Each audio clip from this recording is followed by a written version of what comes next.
What I do is inconsequential. Why I do what I do is I get to shorten people's journeys every day. What I love about our hospitality industry is that it's our mission to make people feel cared for while on their journeys. Together, we'll explore what hospitality means in the built environment, in business, and in our daily lives. I'm Dan Ryan, and this is Defining Hospitality.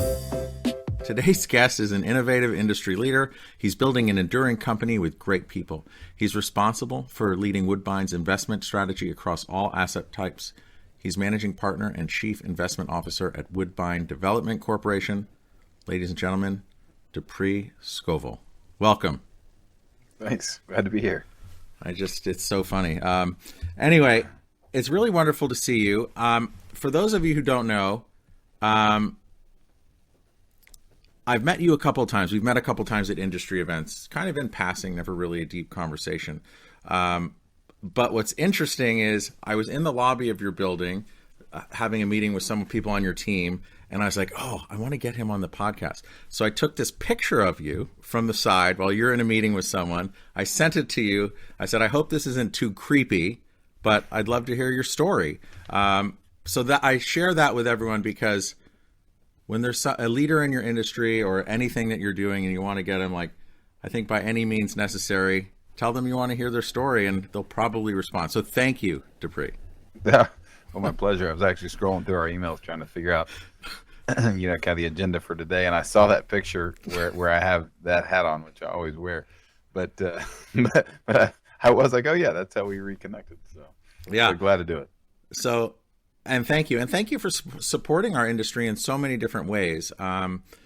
Before we get into the so many different ways and just community support and just everything, one of the things that I was really struck by in speaking with you in our prep call for this was just, I felt like as we were talking about what drives you, I felt like your values were about to like explode out of your body. Like you had to kind of hold them back. Right. And I just feel like there are many people who we all speak to, but it just really strike me as someone who is very value driven and it just means so much. So teeing it up with that. Sure. Let's get right into the first question, which is like, this is defining hospitality. How do you define hospitality? Yeah. Well, I mean, look, how deep do we want to go here? Right. But that's a deep question. And I think, look, everybody I think hopefully finds purpose in work. Hopefully they don't find their identity in work, but they find their purpose in work. And so for me, hospitality is a deep spiritual value. I mean, I'll say it in a way that hopefully is kind and gentle to the audience, but for me, it's a biblically based value that I think if you look back to, the times of Christ, that like hospitality was a central tenet of how he lived and how he encouraged his followers to live. Now, I'll be the first to admit that's not exactly the rap a lot of times that you see today, but that's why hospitality I think means so much to us, to our family, to our company, is that's an expression of a truth that we believe is like core to who we are. And so that kindness, that gentleness, that friendliness, that hospitality that is extended to our guests, to people we work with, to partners that we have, partners that are financial partners or partners that are partners in design or construction or FF&E or whatever that might be. That's something where we think that is where hospitality can be equally extended there. And so from that perspective, it's one of those things where I think that is that's kind of core to who we are, which is why we feel like that's such an important way to express our own value, our own values. So hopefully that gives you a little bit of sense of it. But that is how I would define hospitality, much more than someone staying in a guest room. That's not hospitality. That's an essential. But when you are extending, that warm welcome, hello, that a place to sleep. In fact, just a side note, today I was went to go see Austin Street Shelter, which is just outside of downtown Dallas, which is this incredible um, entity organization that is providing services to homeless folks, folks that are long-term homeless or short-term, and it's just a remarkable organization. And you kind of go in there, and it is, and I toured the whole facility, and I met some of the team, and I mean it is the exact same fundamental practice. They have a kind face that welcomes that individual who's coming in off the street, who doesn't feel like they belong anywhere, and is making them feel completely warm and at home, and engaging them kindly and saying, hey, you can be fed here, you can be clothed here, you can have a place to sleep and where you are safe. And so, I mean, at the end of the day, I don't know that we have much difference between a homeless shelter and the hotel business that we're in, and sometimes in the even luxury hotel space that we're in. Maybe at the end of the day, we're not so different in terms of our purpose and mission and value there. So maybe a little aside, but that does give a little bit of insight into how. Actually, I don't think it's an aside at all. I think, the staying in the room part is the what, right? It's the why. That really the why is the values and the deeper meaning that I think drives us all. And I love how you said, that we shouldn't really find our purpose in work. Our work should come from, we should be engaged in our work and love our work, but our purpose and our why has to come from something else other than work. It has to come from within. Sure. Sure. For the listeners who don't know, congratulations on a big milestone. You guys just hit your 50th anniversary. We did. We hit 50, which obviously I didn't have a whole lot to do with, but I mean, we lean heavily on the vision of my father. In fact, I was with a great guy named Greg Massey, who's with First United Bank. I was with him last night, and we were just talking about how his bank started. Now, keep in mind, this bank today is probably, I don't know, I would guess somewhere between 10 and $20 billion today. It started with one branch in Durant, Oklahoma, that his dad started. And his dad, he gives that credit for why this organization has been able to scale to a 10 to $20 billion bank. But he had that local branch absolutely dialed in, he meaning his father. And every interaction was thoughtful. And if you came in looking for a loan, hey, here's the playbook. Here's the list of questions you need to ask. Here's how you engage. All these types of things that. And so I was talking to Greg, and he was like, look, all I did is I took the things that my dad did, and they just happened to be so good and so efficient that I was just able to go, okay, we can scale those practices and become the bank that they've become under his leadership. And so I think in many ways, Woodbine has done the same thing. We have taken the track record that my dad has created. We have taken his values. We have taken how he does business, how he treats his partners. We've taken all those types of lessons and said, okay, how can we apply those today, which is a very different environment in terms of how we develop, how we acquire, how we grow. But generally, at the end of the day, like the values, those are enduring. I heard somebody say like your only competitive advantage, no matter what business you're in, is your culture, which I think is fair, because in one way or the other, most of the time we're offering a commodity unless we're involved in some kind of monopoly. But in this case, there's a lot of developers out there. There's a lot of acquisition shops out there. So really it is about, okay, well, if your values have to be the key differentiating factor that someone says, that's a team I want to go work with. And so there's a long way of answering your question. That 50th year, my brother and I, who I run the business with, we don't take a lot of credit for it. We feel like that's building on a pretty good legacy. Mm-hmm. And as you're speaking about culture, it's really resonating with me, because I think it's the hardest thing to create, but when it's done well, you just feel it. You really know. And if you think about culture that your dad created and you're perpetuating, or your whole team is perpetuating, because it takes a whole community to make culture live and breathe. What do you think that the most significant aspects of that culture have contributed to your company's longevity and success within the hospitality industry? And you're also in other channels within real estate, but specifically in hospitality. Well, I guess I could go two different ways. When you're asking that question, you mean more about the people, or you mean more about what the company has done? I can kind of go probably either direction. Let's start with what the company has done, and sure. You can weave in the people along the way. Yeah, sure. Look, I think reputation is a key part of our business. And it's not often where you can go into a meeting and you can hear the person on the other side of the table say, "Hey, call whoever we've done business with and ask them whether they were someone we sold to, someone we bought from, someone we borrowed money from, or whoever, whatever capacity that is. We encourage you to call them." And so and that's not arrogance. It's more saying, "Hey, we expect you to do your homework. We want you to feel like you can call any one of our partners and ask them." And so reputation is something that takes a long time to build. It takes a very short time to lose.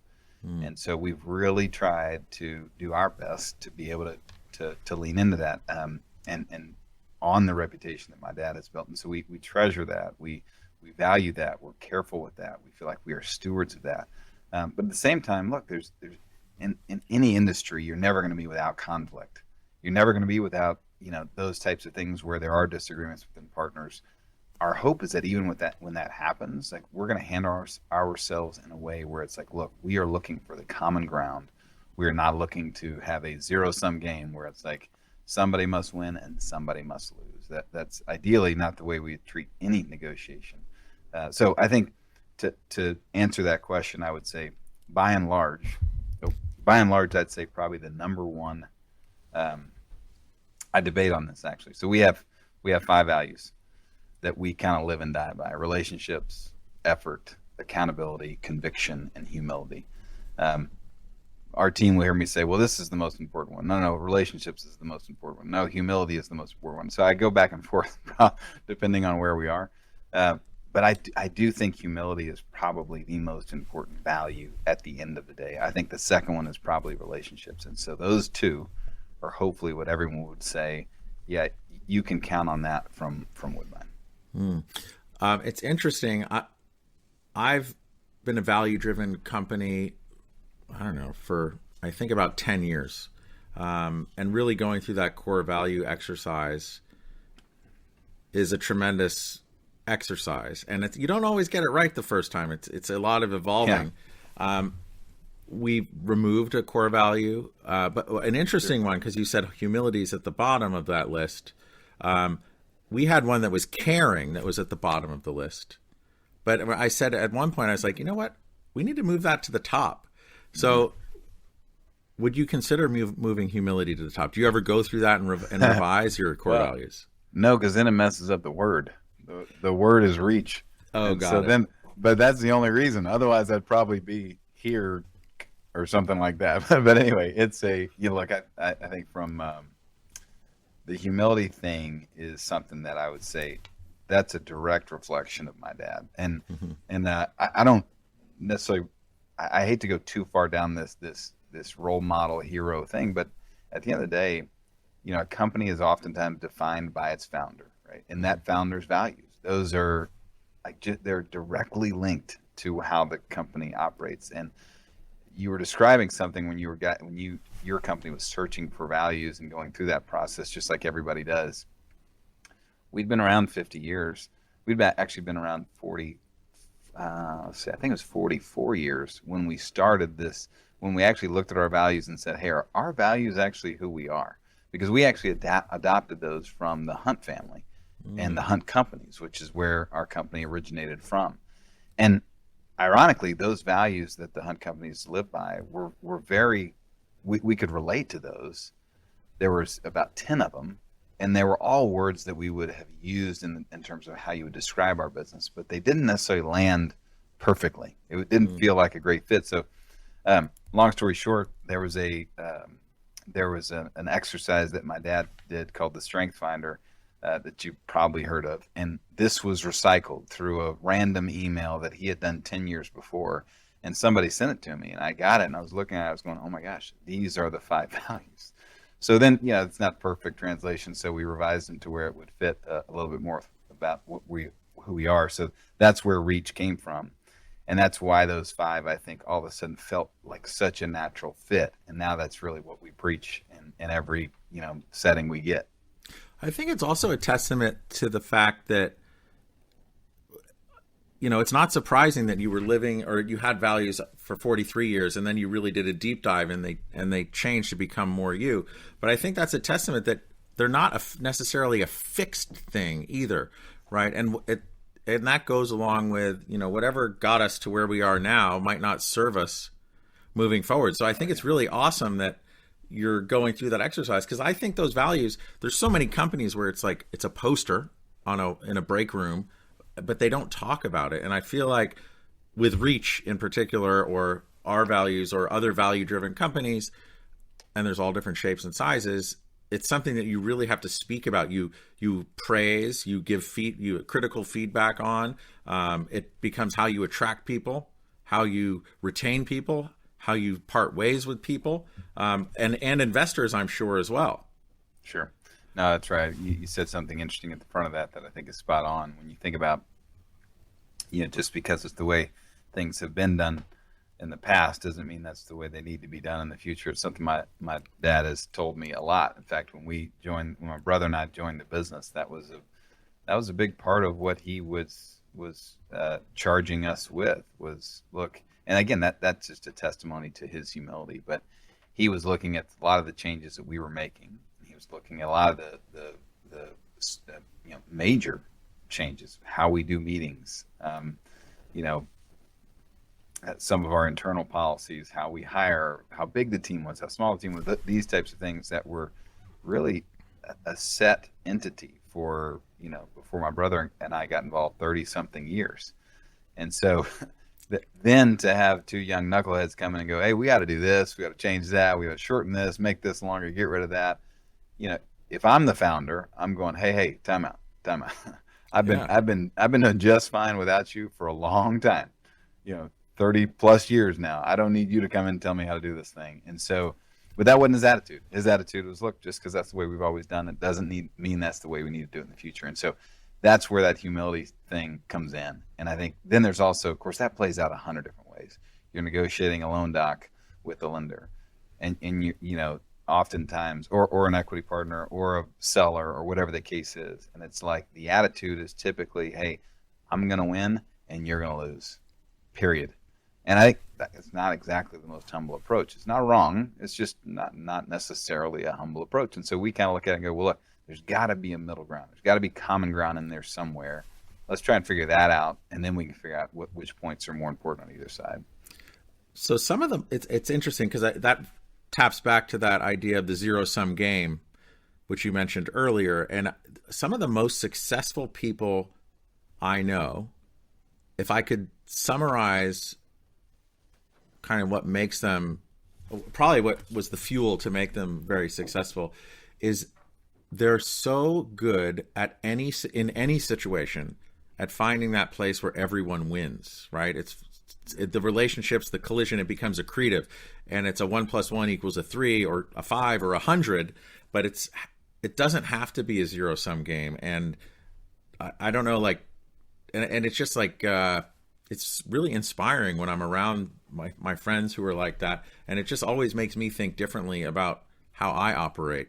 What are some examples of finding that everybody wins situation in a large transaction? Do you have any that you could share? Yeah, I'm glad you asked that, actually. Well, I'll give you a person first versus an example. But and so I used to work at Trammell Crow. There was a guy named Bob Sulentic who is the current CEO. And Trammell, well, he's the CBO. He is the CEO of CBRE. So CB Richard Ellis, CBRE bought Trammell Crow. He was the CEO of Trammell Crow at the time, and then much of that leadership team became the leadership team that ran CBRE. And so this was not a conversation I directly had with Bob, although I'd had many with him, and it matches his character. But a guy that he was working for, we were kind of just reminiscing about how beneficial it was to be under his tutelage, how great it was for us just to have the accessibility to a guy like that. And because he's just talk about humility. There's very few like him. But he was describing to my former colleague, he was kind of saying, look, I don't know if I'm just bad at negotiation now. Maybe I'm just not good at it anymore, but I just don't have time to argue. I don't want to argue. I don't want to fight anymore. I'd much rather get to the quickest solution possible where both sides feel like there's hopefully both have won. And I was like, Pat, that makes a lot of sense. I mean, so it almost like maybe it accelerated that in my own career, and it gave me an excuse to say I need to get there quicker. I don't need it shouldn't take me 20 years to learn that. Let me just learn what he's already learned and get there now. And so I think that actually influenced me a little bit more than probably that colleague or Bob Sulentic even knows. But his willingness to say, look, just a lot easier to go find the common ground first, then let's negotiate versus like, okay, let's establish our position and just fight it out until you can't even see straight. Yeah, and it's interesting because there's so many negotiations that you hear about where it's like, okay, in a negotiation or a mediation, everyone needs to kind of lower their expectations, but all parties lower, and then they meet somewhere in the middle. But I'm sure that with Bob and finding the, I don't know him, but finding that common ground and going from there, it is a place where in a negotiation, everyone can win. Yeah. Yeah. And look, I mean, it is a scenario where yeah, I guess it could be cliche. It is. There are some times where that's just impossible. Where there's going to be scenarios where it's like, hey, we cannot compromise on this because of whatever reason, and that other party may have something similar. And if those two don't align, sometimes that'll lead to a deal going away. But I think to the extent possible, at least sometimes it's not necessarily that both teams win. Sometimes that both teams feel like they have lost a little.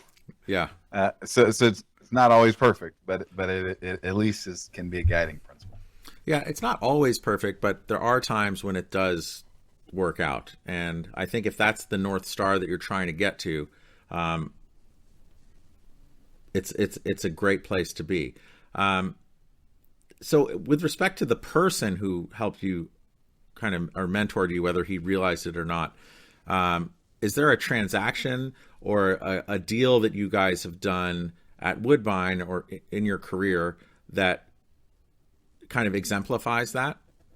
Oh, sure. I mean, I literally could point to every single one of our transactions where that has been true. Whether that's between my brother and I when we're debating about what the Woodbine logo should be on our vest. Right? I mean, that's like, hey, what's important to you? Why is that important to you? Okay, so that transaction, all the way up to buying the Driscoll in Austin, last year, where Hyatt was the seller. Hyatt is a group that we have a long history with, a 50-year relationship with, basically, and because they were one of the first hotels groups that we developed with. They were the owner of that asset. They knew that we wanted to own it. So there's a position of leverage there for sure.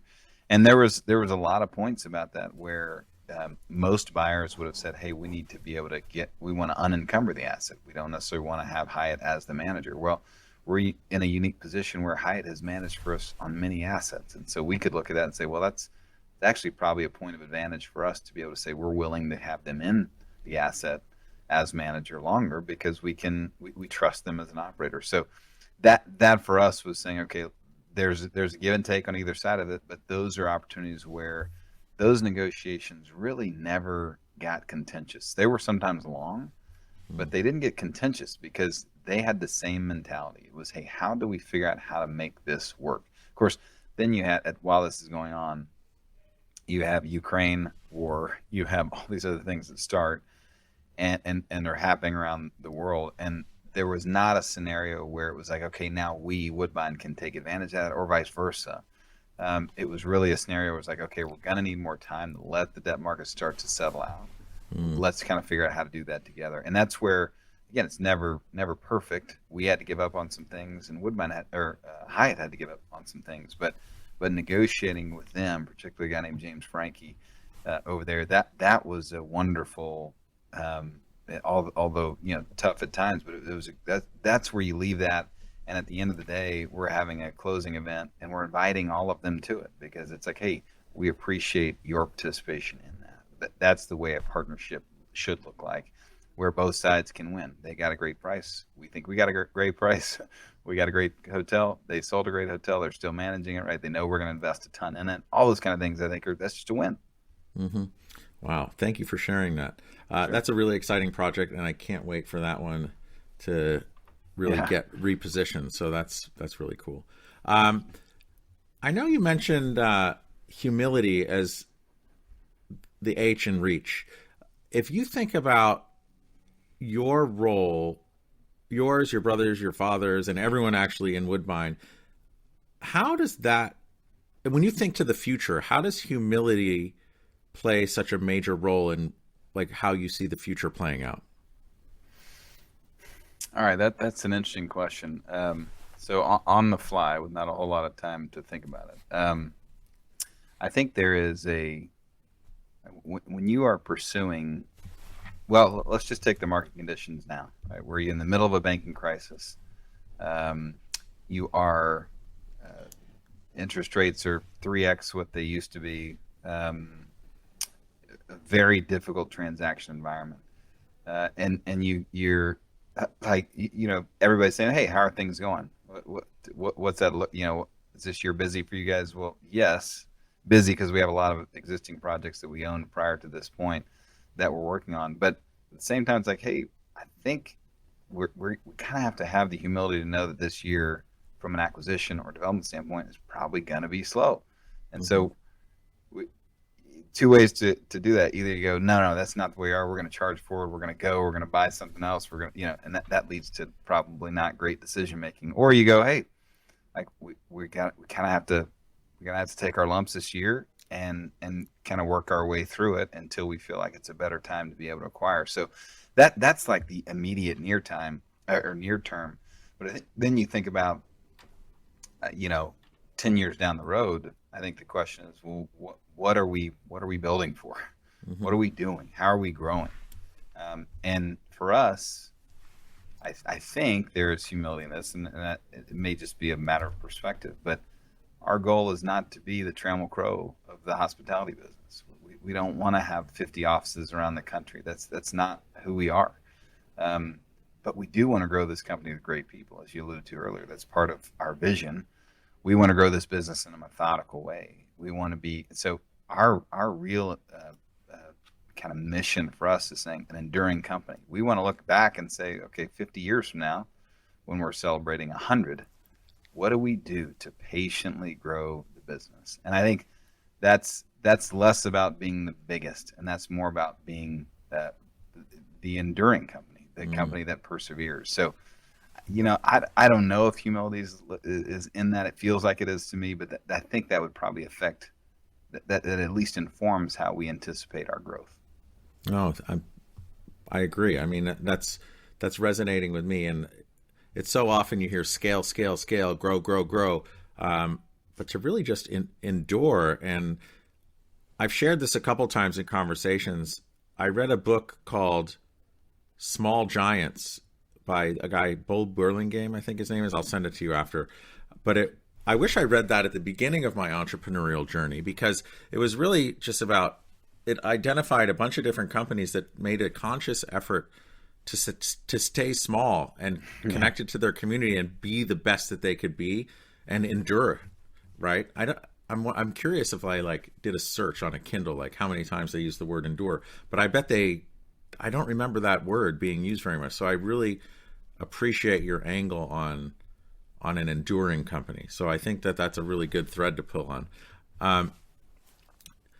Dupree, you recently posted in LinkedIn as a way of kind of giving back for your 50th anniversary celebrations, like a lot of the community work that you're doing. Sure.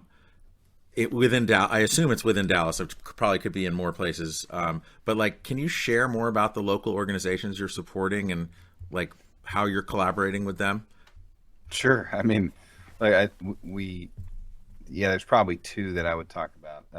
I mentioned Austin Street earlier, which is one that we have gotten behind. Paul Quinn College is another one that we've gotten behind, just in a remarkable HBCU located here in Dallas, led by a guy named Dr. Michael Sorrell. That is, what he's doing out there is, they call it nation building. That's what it is.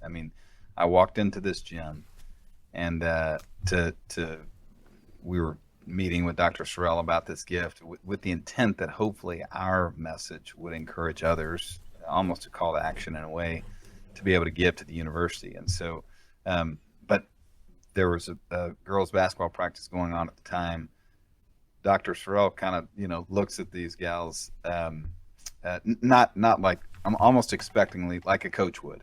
And I mean, they drop the basketballs, they come right over and they shake our hand. They say, they say their name, they say where they're from, they say what their major is, they say what they intend to do when they get out of college. And I'm like, wow, like, look, that's not going on at, well, I'm not going to name a university, but that's not going on at most universities. Yeah. And I was just so impressed with that type of character development at the same time where you're obviously promoting, education. And so that's a neat thing. But my brother's been really involved with the ISD, Dallas Independent School District, and he's probably done more for Hillcrest than just about Hillcrest High School than just about anyone, including like the architecture of a bond campaign that would help rebuild a gym and donations to build a new locker room. I mean, just all these types of things that are really improving that school as an institution for that neighborhood. And of course, it shouldn't just start and stop with us. His wife is the president of PTA. My mom's involved with dozens of different organizations. So that's something real where when you think about kind of the DNA of who we are, that was something that was encouraged first by my grandparents, who were involved in all kinds of things in Dallas. And so then that, of course, passed down to my dad, who's involved in 100 different things. And now we feel like, look, the obligation is not, it's not, if we are going to be involved, it's what we're going to be involved with. So, among those things are some of the ones that I mentioned. Probably the one that means the most to me, and that I think has been really impactful. Well, there's probably two. One is called Scovell Scholars, which is a high school scholarship foundation that our family started, that really tries to give scholarships to, and it's usually small balance scholarships, 5 to 10K, to kids that are going that have some connection to leadership or sports, that are coming from an economically disadvantaged background. And so, that's not the captain of the football team. It's not necessarily the valedictorian. Sometimes it's the trainer or the water boy or the guy that's the facilities, the equipment manager for the band, right? Mm-hmm. That is just, but it tells a great story, comes from a tough background, and wants to go, is trying to make themselves, create opportunity for themselves. So that's one. The second one is called Scovell Business Leaders Program, which is at Texas Tech. And that takes a percentage, the students apply to be a part of that program. They're at Texas Tech, they're in the business school program, and then they just have a unique track within that. Now they're meeting with business leaders. There's an internship program through our company that we facilitate with them.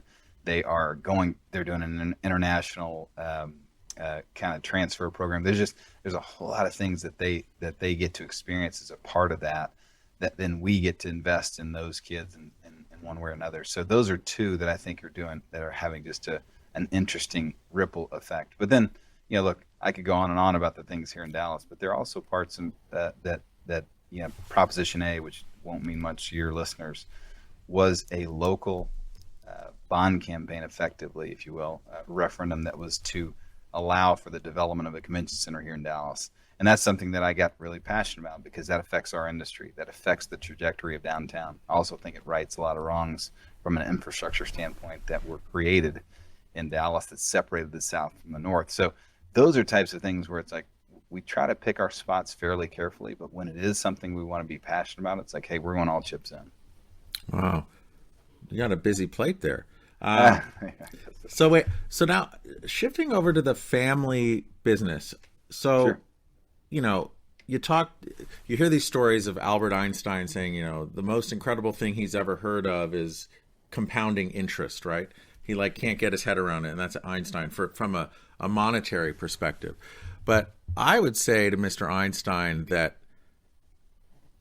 I think if family businesses, so many are done incorrectly, but from a family multi-generational business, if done well, what's more important than the compounding interest, I think, are the compounding relationships.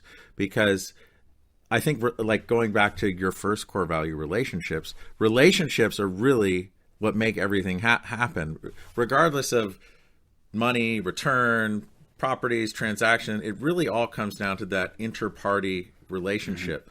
Mm-hmm. Sure. And because I guess it's the R in reach, but from a relationship perspective, how do you guys as a family business manage that relationship so that obviously I'm sure it's not all rainbows and unicorns all the time, but like, how do you resolve conflict within your family relationship so that you're still doing good for the whole company and the whole organization and the whole community? Well, I'll start with a couple stories. So I'll back up just a little bit and say, first of all, we had an unbelievable example with the Hunt family. So Ray Hunt took over the oil and gas business for his father, who died unexpectedly. Now, his father discovered an oil and gas well that made him the richest man in the world at one time.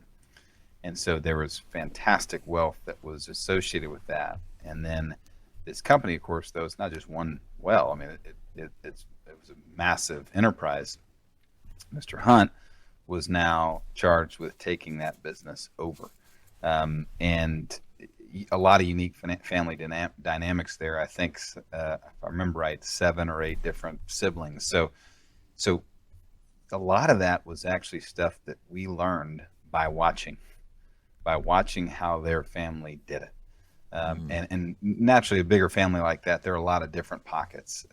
You got Lamar Hunt on his side, which was Kansas City Chiefs and the sports business and those things, which that's a remarkable family. So there's a lot of different parts and pieces to it. But if you look at Mr. Hunt's direct family, I think his 3 sisters that were involved in the business are involved in a way that I believe were participating in kind of how that was economically working anyway.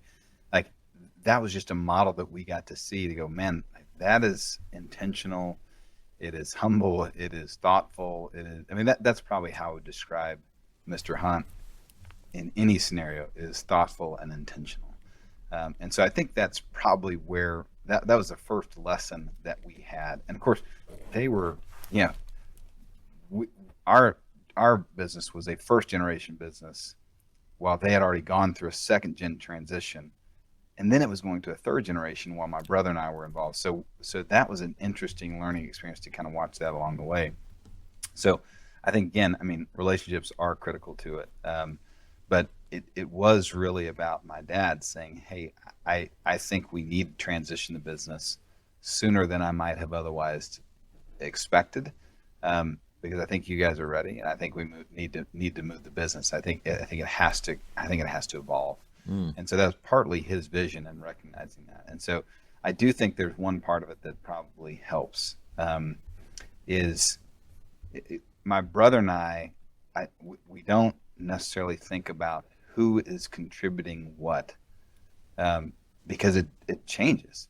He has a massive influence on a certain project that is enormously important to our balance sheet, and then another time I might have a little impact or here on another part of it. And so it's not always like, okay, you're doing it, I'm doing it, the CFO's doing it, or whatever. It really is a balance. And I think what helps is it's not a scorekeeping type of game where it's saying, okay, well, hey, I did this, so I ought to get more of that. We've kind of looked past that. Again, our mission is not to create an enduring company that makes us both very wealthy. Our mission is to create an enduring company with great people. And so that ought to inform how we act around each other, how we resolve conflict. And so there's usually not much, there's never conflict about money stuff between us. That's not, because we've always just resolved to say, hey, we're just going to be above board fair and never have to think about it again. There's no renegotiating. There's no stop. None of that stuff. So I think that's probably one of the biggest things that I think has helped avoid a lot of that where conflict normally arises. But look, there's conflict a lot about, should we go this way? Should we go that way? Should we do this deal? Should we not do that deal? Hey, we're way too invested here. We need to stop there. Hey, the capital raise is taking a lot longer than it should have. Why? There's always conflict around that, which is just, but that's just part of, the iron sharpening iron, I think. Yeah. And again, when conflict happens, I love how you say it's really, you fall back to your values, because then that helps make the decision for you, almost, in a sense. Yeah. You already made that decision. That's right. Yeah. Okay. So Now going into just bringing it back into hospitality in particular, we've been through a crazy couple years, but as you look forward, obviously you mentioned the Driscoll, but just in general, looking forward, what's exciting you and Woodbine the most about the future? There's some really interesting things I think on the horizon in hospitality.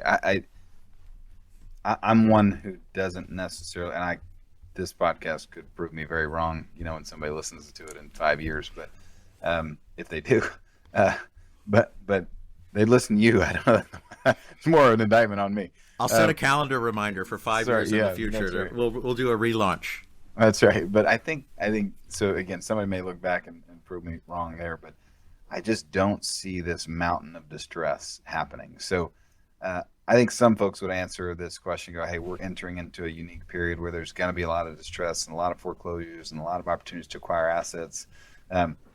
I would love for that to be true, well, in some ways, but I don't necessarily think that's going to be the case. So I think this is where a methodical approach, an intentional approach to growth becomes more and more important. So when I think about what's happening over the course of the next several years, there are two major brand launches that both Hyatt and Hilton are working on that are in that kind of long stay category. So extended economy, extended stay. There's many terms for it, but that's the type of hotel that is, between 2 weeks and kind of 30 days, that type of stay. Those are going to be really interesting to see how those launch. I mean, that's like Extended Stay America and some of the other, I think AmeriSuites is another one. That's going to be interesting to see how that changes our industry. I would predict that those two are going to be the fastest launch that our industry has ever seen. Just like one man's opinion. I think it'll be Courtyard. I think it'll be Residence Inn. I think it'll be literally the fastest growth that any brand has that our industry has seen. So I could be wrong about that, but that's something. But I think for us, it's really about I think there's a unique point in time where my brother and I have been in the business, him 24 years, me about 21 years. And I think this is where your relationships really do start to matter a lot more in this window. And so I think we will have the ability to live out what we have said many years that hey, we're going to invest in those over time and those will pay dividends at the right time. And so that's where I think some of those opportunities have already started to materialize in that fashion. But so I think that's going to look like off-market stuff. It's going to look like nuanced stuff. It's going to look like buying certain partners out. It's going to be some more creative type things and structures like that. But for us, I think we will maintain growth in hospitality. That's kind of what we know.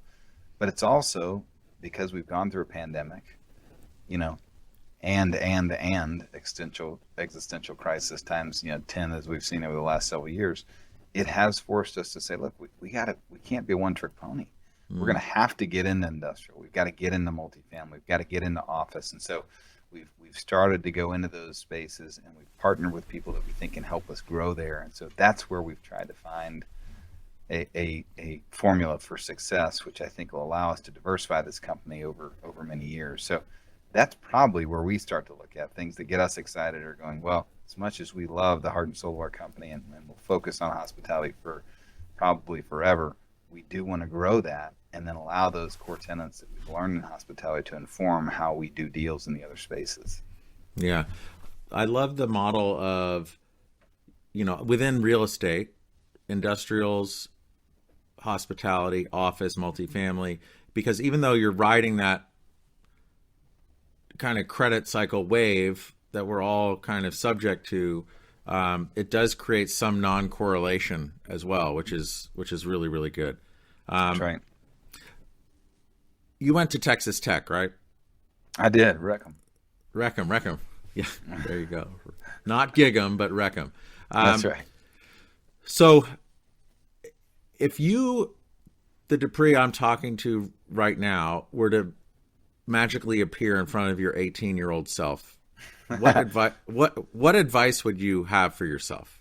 Oh my gosh, that is yeah. I know exactly what that'd be, but that's probably a little deeper than you want to go. I think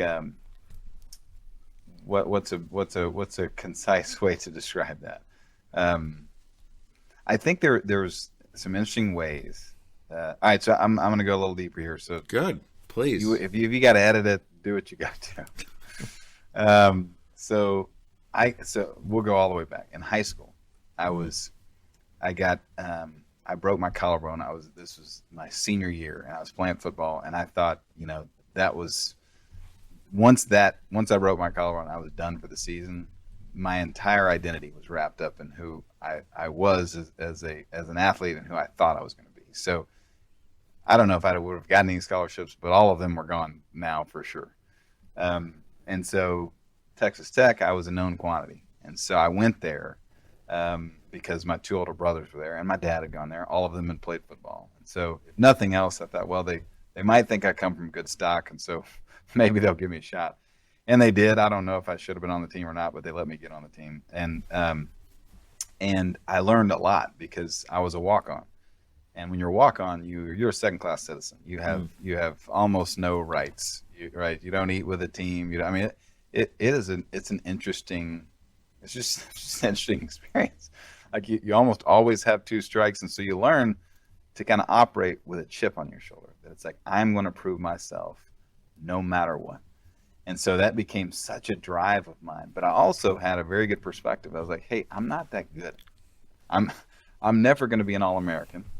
But I don't want to be a Rudy Story either. And so I kind of worked myself on the field, but I knew that being on the field was not necessarily where I was going to make my mark in the world. And so I started getting really involved with things outside of that, with different organizations and things that were impactful to the campus, and helped start what was the largest, I think the second largest student booster club in the country at the time, and was involved with a lot of leadership positions and doing different things like that. And so that was really interesting, I think, and fulfilling to me. And I was like, okay, this is probably where I'm going to make my mark. At the same time, I knew that I wanted to go to grad school. And I knew that if I was going to go to grad school, a degree from Tech would be challenging if you just had one. And so because I was there in the summers for football, I was like, hey, I'm going to take every class I can take, and I'm never going to take an elective. I'll always make sure that whatever class I take qualifies for another major. So I graduate with as many degrees as I can possibly get, because I figured, well, if I have 2 or 3 or 4 from Tech, it would then match one kid from Yale. Then that might give me an edge when I want to get into, a grad school that was, top tier. So I think there's probably 2 things I would say. I would probably tell myself, number one, you're not defined by any of those things. You're not defined by on the field. You're not defined by off the field. You're not defined by degrees. You're not defined by where you want to go to grad school. None of those things define who you are. What defined me was a personal relationship with the Lord, and I didn't necessarily understand that at the time. It took a long time for me to kind of get there, but every other poor decision I made, whether it was relationships or whether it was, you name it, stemmed from thinking about that my identity was from something else, was something that I had to do to achieve. And that, at the end of the day, that leads to a pride, that leads to a consumption material, that or desire, that leads to a matter of thinking that as I've seen, at least in my own life, it doesn't end well. And so maybe much more than you bargained for. But I love it. That's how I would kind of look at it and go, man, I had a lot to learn with that scenario. Yeah, and it's amazing how the trappings of life, or the rat race, or I loved how you said, like, being defined by all these external factors, degrees, car, whatever. It could be anything. But really, it has to come from within a higher power. Like, it's it's values. Wherever you find those values and your spirituality, if you're really within that envelope, you just kind of operate differently, right? You make different decisions, and it's a good place to be. And gosh, I wish we could all know that at 18. Yeah, one of those things too, where I hear people say I have no regrets, and I probably understand what they mean. There's probably some qualifications there, but man, I have a lot of regrets, a lot of regrets. Where I'm like, man, there was a lot of wasted time, wasted energy, wasted motion, things I wish I'd have done differently. So, but look, that's where grace is. So I'm grateful too that I'm grateful that there is forgiveness, and we can move now and learn from those things. Like, okay, well, what can we do different now? And hopefully encourage a lot of 18-year-olds to go, hey, don't do what I did. There's another way to do it. And just curiosity, how many degrees did you get? I got 4 degrees, which I don't know. Like I said, that doesn't mean a whole lot, but that was something that I think did give me a bit of an edge when I was applying to the grad schools I was applying to. And what position did you play in high school and then in college after you walked on? So I was a quarterback in high school. I was a receiver in college, but really the way that I got on the field, I mean, I was a backup to Wes Welker, who's one of my best friends. Oh, wow. But so I wasn't gonna get on the field much. But so the way that I got on the field was I was a special teams guy. Now I will tell you this: Mike Leach was my coach, and he's was obviously a legend in his own right. But I honestly think that the reason Mike Leach put me on the field is because then he could have an academic All-American. So I think it's like, hey, let's just hide Scovell somewhere where he can't hurt us too much. Yeah. So I would start on special teams and do all this other stuff. But at least then we have that, we can check that academic All-American box, and then we're recruiting, other moms can say, well, he can say to them, hey, look at all look at all these kids we've got on our team that are academic All-Americans. So I think that may have been part of it. I'm convinced. So Mike Leach is one of the greatest college coaches in the general sense ever, right? And so much about what we do in relationships and business is about coaching and bringing out the best of others. Yeah. And sadly, we lost. I think it was a total freak surprise that he passed away last year, right?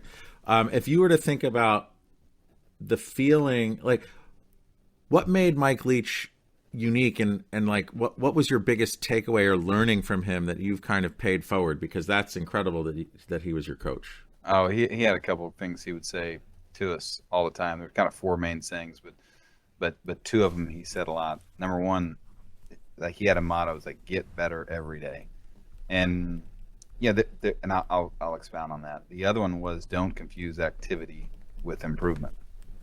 And the idea was, both kind of harp on the same thing, but the idea is like, look, take advantage of the moments you have to be able to get better. And I think there's an integrity in practice that we oftentimes lose. And I was talking to my son.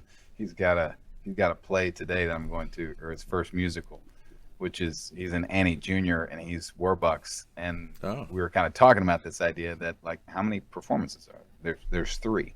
And you practice, I don't know how, 300 hours for that one moment. And I think they're like, what in our house we kind of define integrity. We say, look, it's doing the right thing even when no one's looking. That is what practice is. It's saying, hey, the cameras aren't on, the crowds aren't there, but are you doing your absolute best? And I think that's one of those things where, whether you're a walk-on like I was, or you're a 5-star athlete that was the like Welker, who, well, by the way, his story is interesting because he was a walk-on. He just happened to have a 10-year career in the NFL. But either way, on the either ends of that spectrum, the message was the same. It's like, hey, don't come out here and waste time.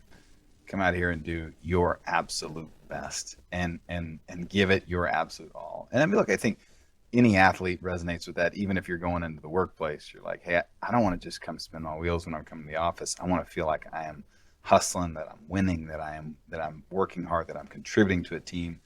So those are the things that I think where Leach's words are kind of immortal in that way, where it's like, hey, yeah, sure, it's a Thursday and it's whatever time it is, 3:15. It's like, all right, well, we're getting better every day. Like, let's keep going. I think it also goes into, like, just in practice of anything. It's not like, if you want to become a better free throw shooter, it's not just going and taking 200 shots a day. It's really, that's just like junk activity. It's really like making little changes and adjustments and really thinking about it at the expense of missing a lot, just so that you're always tweaking and continual improvement. I mean, Dupree, I've enjoyed our conversation so much, and it's really inspired me in a lot of different ways. Thank you. I really appreciate it. If people wanted to learn more about you or Woodbine, like, what's the best way for them to do that?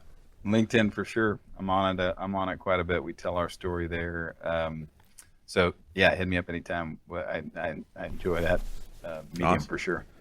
Awesome. And, thank you so much for your time. And also thank you to the listeners. I know I just started checking the charts for the first time ever. And on the design charts for Apple, we're up at like 30 something in the United States, which is freaking crazy. And obviously, like, we have great guests like Dupree, but it really comes down to the people who are engaged and listening. And I'm humbled. There's that humility one, right? Hey, well, congratulations. That's a big deal. That's awesome. Yeah. I'm glad to be on it. I don't know why I'm there, but I'm glad to be there. It's pretty fucking awesome. And also, I just found out I've had one person who works at Marriott, Rado, on, and he's from Bulgaria. And I just looked last night, and we were #1 in Bulgaria. So thank you to Rado's family if you're listening. I appreciate you. Well, does Texas count as a country? Well, can you actually track the results there? Maybe we'll get there. I think there's a way to track. And yes, Texas does Is have its the own mindset country. of its Yes. own country. It does, It had an embassy in London. So, but seriously, to all the listeners and people tuning in, thank you. I mean, you're a testament that we're doing something right, and it's resonating with people. So we appreciate you, and we'll catch you next time.